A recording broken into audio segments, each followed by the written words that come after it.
We are a country of 1.4 billion people. We have more than 800 channels. We have a lot of content. And our phone is full of stories and videos and reels and all sorts of things that you all consume. But we seek validation from the foreign press. We may trash it. We may say that we don't care about what the New York Times is saying, but we do, because we discuss it. It affects us. We react to it. We consume it. Promise I'll keep it short. I don't have a teleprompter anyway. So let me start by thanking the Rashtriya Patrakarita Kalyan Nyas for this award. Let me also congratulate them for all the good work that they're doing to promote journalism in India. I think this award and this recognition today is for my team and my channel, and for the journalism that we do, and for the purpose that we hope we serve. What is the purpose, we ask ourselves. I think what we set out to do was to tell India's story in India's words. The show I do, it's called Gravitas, and the tagline is making sense of the news. But essentially, we're trying to make sense of the world through India's perspective.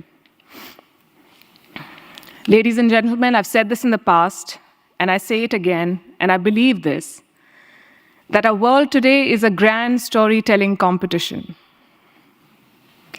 We are all striving to present our national, cultural, personal, all kinds of stories in the most persuasive manner. I remember reading somewhere in the olden times, they used to say that if you want to poison a people, you should poison their wells. They'll have contaminated water, they'll die. Now it is said that if you want to poison a people, you poison their stories.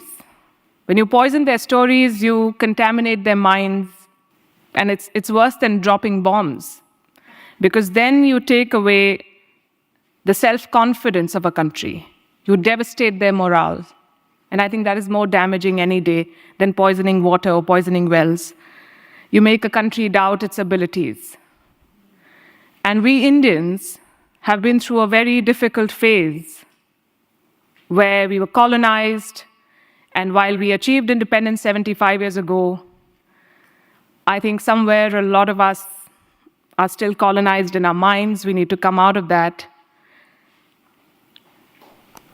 So it is important to tell stories and tell the right stories in the right manner, because stories sway people. They change the course of policies, politics, and indeed the world. And this is my favorite example from the Second World War. America had a list of cities in Japan that they wanted to bomb with the atom bomb. And on that list was the city of Kyoto.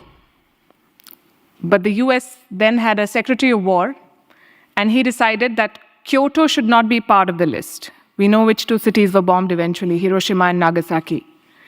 He removed Kyoto because this Secretary of War in America had been to Kyoto on his honeymoon, and he saw how beautiful Kyoto is and how rich it is culturally, and he believed that that culture should not be destroyed. So the story of Kyoto won, and the story of Nagasaki and Hiroshima lost, which is why it is very important to also control your story, to actively shape it. We are a country of 1.4 billion people. We have more than 800 channels. We have a lot of content, and our phone is full of stories and videos and reels and all sorts of things that you all consume. We are a very aware and politically engaged people. From the tea seller to the CEO of a company, everybody knows what's happening. They can talk to you about Biden's policies, and they can also weigh in on what's happening in Bihar and everything in between. But we seek validation from the foreign press. If you've seen what's been making news in the past couple of days, you would know. The New York Times writes something about a policy in India, and it immediately becomes a Twitter trend. But why do we need a certificate from the foreign press? We may trash it. We may say that we don't care about what the New York Times is saying, but we do, because we discuss it. It affects us. We react to it. We consume it. The Economist says something about who we should vote for in an Indian election, and it becomes part of the political debate. And while we've achieved a lot in India in the last 75 years, we've not had a single newspaper in this country. Can you imagine an Indian newspaper publishing a headline about something in the US or the UK, and for that making it to the big political story of that country? Will American leaders debate what is written in the Indian Express? Will British leaders debate what's written in the Times of India? They're not affected by what we are saying, but we are affected by what they say about us. If there's disturbance in Kashmir, the BBC reports it, the Al Jazeera reports it. And they use their own lens, their own editorial biases, and all media is agenda-driven. I was discussing it with someone earlier today. India's first newspaper, Hickey's Gazette, was a very anti-imperial newspaper. It had an agenda, it took sides. Media takes sides, and that is okay.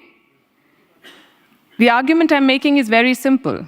We are a land of epics like the Mahabharata and Ramayana, and yet we've allowed others to take control of our story for way too long. And that is what we try to do at Wion still. I started with talking about our purpose, and that is our purpose, to tell India's story. And we found a willing and a very welcoming audience in all of you and a lot of Indians. I'm very happy to share with you that only 40% of our audience and our viewers are in India. The remaining 60% are outside India, which gives us a lot of hope.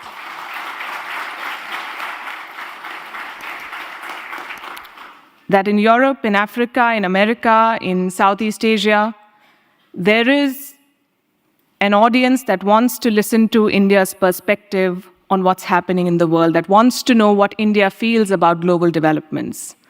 And it's only time for a country that is ready to assume its role as a global leader to have a voice like that. When we began this journey in Wion 5 years back, we are a young channel, we believed in the product, we believed what we were trying to do.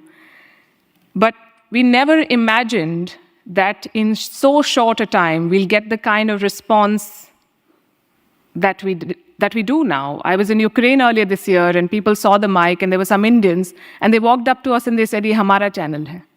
And that gives us a lot of encouragement to do more of what we are doing. The numbers encourage both me and my team. And awards like these, thank you very much, also inspire us to do better every day. So on behalf of my team at Wion, I want to once again thank you for the award. Thank you very much.